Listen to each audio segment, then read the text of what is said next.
করতে পারেন, স্বর্ণাক্ষরে আপনার সে আগতি ভগবানের চরণে লেখা থাকবে। তাই সন্ধ্যা জগতের বুকে নিজের জীবন বিলিয়ে দিল, সেইখান থেকে সন্ধ্যার সৃষ্টি হলো। দেবাদিদেব মহাদেব আর ক্রোধ নিবজ্জিত করতে পারলেন না।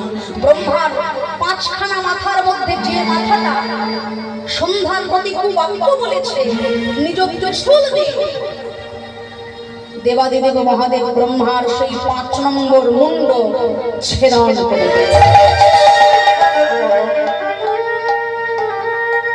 ওই ব্রহ্মার পাপী 5 নম্বর মাথাটা যেই না কেটে পড়ল, সেই মাথায় এত পাপ নিজ কন্যার প্রতি ধাবিত হয়েছে, কন্যার সঙ্গে লালসার কথা বলেছে, কামনা বাসনার কথা বলেছে। ওই পাপী মাথাটা ধরিত্রী মাতা গ্রহণ করছেন না, পতিত পাবনী গঙ্গা গ্রহণ করছেন না, অগ্নিদেব গ্রহণ করছেন না, এত পাপ। বিশ্ব ব্রহ্মাণ্ডে অধীশ্বর পূর্ণ ব্রহ্ম স্বয়ং ভগবান বললেন, হে ব্রহ্মা, তোমার ওই পাপী মাথাটার পাপ যদি খণ্ডন করতে হয়, আজ থেকে জগৎ সংসারে তোমার ওই পাপিষ্ঠ মাথা সন্ধ্যাকালে মন্দির মাঝে প্রদীপ হয়ে যায়। আর যে জিহ্বা দিয়ে তুমি কন্যাকে লালসার কথা বলেছ, আমার ভক্তগণ তোমার সেই জিহ্বাটিকে প্রদীপের সলতে হিসেবে আগুন জ্বালিয়ে দেয়। ব্রহ্মা বলছে, হে দয়াময়, এখানে আমার তো কোনো অপরাধ নেই, আমি তো সৃষ্টি রক্ষা করার জন্য সন্তান সৃষ্টি করেছিলাম, সেই সন্তান মায়ে প্রাণ দিয়েছে, এতে আমার কি অপরাধ? বেশ ব্রহ্মা, আজ হতে আমার এই মন্দিরে প্রদীপ রূপে তুমি আশ্রয় পাবে, আর যতক্ষণ পর্যন্ত না আমার মন্দিরে প্রদীপ প্রজ্বলিত করা হবে, ততক্ষণ পর্যন্ত মন্দিরে আমার আগমন হবে না। এই ভক্তমণ্ডলী, ভক্তিমতী মায়েরা, এই সেই কার্তিক মাস, দামোদর মাস, নিয়ম সেবার মাস। এই মাসে প্রত্যেক দিন সন্ধ্যাকালে যদি সম্ভব হয় ঘিয়ের প্রদীপ জ্বালাবেন, না হলে সর্ষের তেলের প্রদীপ জ্বালাবেন। প্রদীপ প্রজ্বলিত করলে পরে পূর্বপুরুষের আত্মা শান্তি পাবে এবং আপনাদের সকলের স্বর্গধাম যাত্রা হবে। তাই বল হরি হরি বল।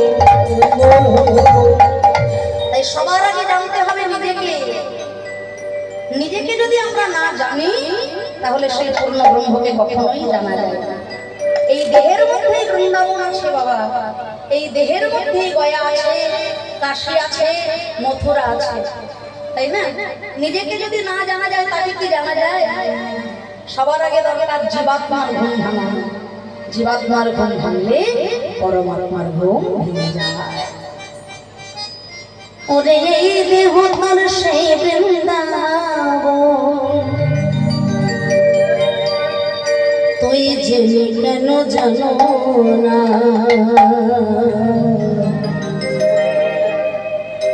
আত্মতত্ত্ব জেনে রে মন ভরসা, দেহ তত্ত্ব জেনে রে মন ভরসা। এই দেহ তোর সেই বৃন্দাবন, এই দেহ তোর সেই বৃন্দাবন, জেনে কেন দেহ তত্ত্ব জেনে রে মন ভরসা, আত্মতত্ত্ব জেনে রে মন ভরসা। হরি হরি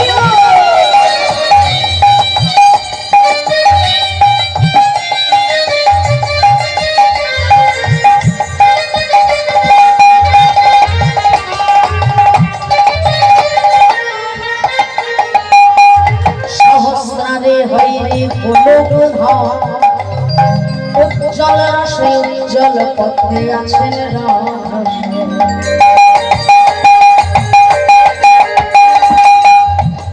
এই দেহের মধ্যে বৃন্দাবন আছে, এই দেহের মধ্যে গয়া কাশী আছে, দেহের মধ্যে শ্যামকুণ্ড আছে, দেহের মধ্যে রাধা কুণ্ড আছে। শুধু জেনে নিতে হয়, খুঁজে নিতে হয়। হচ্ছে সহস্র সহস্রারে হয় রে গোলক ধাম। এই সহস্রদল মধ্যে ভগবান বিরাজ করেন। এই সহস্রদল হচ্ছে ভগবানের দরজা। ছোট শিশু যখন জন্ম নেয় দেখবেন মাথার তালুটা দপদপ করে না, ওখানে আমরা সর্ষের তেল দিয়ে দিই। শিশু যখন জন্ম নেয় তখনই দেখা যায় এই মাথার ওপরে ভগবানের দরজা। এই সহস্রদল পদ্মে ভগবান বিরাজ করেন। ভক্তের সাধনা শুরু হয় নিম্নগামী থেকে ঊর্ধ্বগামী। কুলকুণ্ডলীর শক্তিকে জাগরিত করে চতুর্দল মূলাধার হতে ষট চক্র ভেদ করে সাধনা যখন বিদল পদ্মে এসে দাঁড়ায়, সহস্রদল পদ্মে ভক্তের সঙ্গে ভগবানের মহামিলন যায়। সহস্রারে হয় রে গোলক ধাম, উজ্জ্বল রসে উজ্জ্বল পদ্মে আছেন রাধা, ও আছেন রাধা, আছেন রাধা। সেই পদ্মেরই অষ্টদলে অষ্ট সখীরা শ্যাম কুণ্ড রাধা কুণ্ড দুই নেত্রে।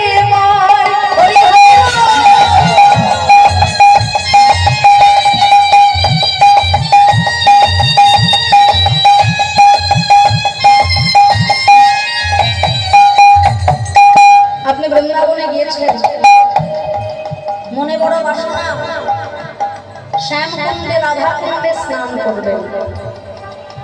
তা বৃন্দাবনে গেছেন বটে, কিন্তু মনটা পড়ে রয়েছে আপনার গ্রামে। আপনার বাড়িতে মন, অথচ দেহ গেছে বৃন্দাবন। গিয়ে কি কোনো লাভ হলো? দেহ চলে গেছে বৃন্দাবনে, মন যদি পড়ে থাকে সংসারের মায়ায়, আপনার বৃন্দাবনে দেহ গিয়ে কোনো লাভ হবে না। কিন্তু আপনি বসে আছেন বাড়িতে, বসে আছেন নিজের গ্রামের মন্দিরে, অথচ মনটা যদি বৃন্দাবনে চলে যায়, ঘরে বসেই আপনার গোবিন্দ দর্শন হয়ে যায়। তাই হরিনামের আসরে বসে যদি কেউ কৃষ্ণ বলে একবার কাঁদতে পারে, তার দুই নয়নের যে অশ্রুধারা শ্যামকুণ্ড আর রাধাকুণ্ডের জলে স্নান করা হয়ে যায়। সহস্রারে হয় রে গোলক ধাম, উজ্জ্বল রসে উজ্জ্বল পদ্মে আছেন রাধা, সেই পদ্মেরই অষ্টদলে অষ্ট সখীরা শ্যাম কুণ্ড রাধা কুণ্ড দুই নেত্র। নাসিকাতর হয় কালিন্দী, নাসিকাতর হয় কালিন্দী।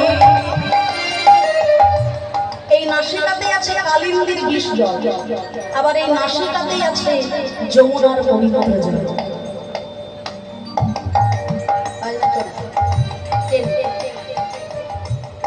এই নাসিকাতেই আছে কালিন্দীর বিষ জল, আবার এই নাসিকাতেই আছে যমুনার কালো জল, যমুনার পবিত্র জল। কেমন না, আপনার ডান দিকের নাসিকা দিয়ে যখন জোরে নিঃশ্বাস প্রবাহিত হবে,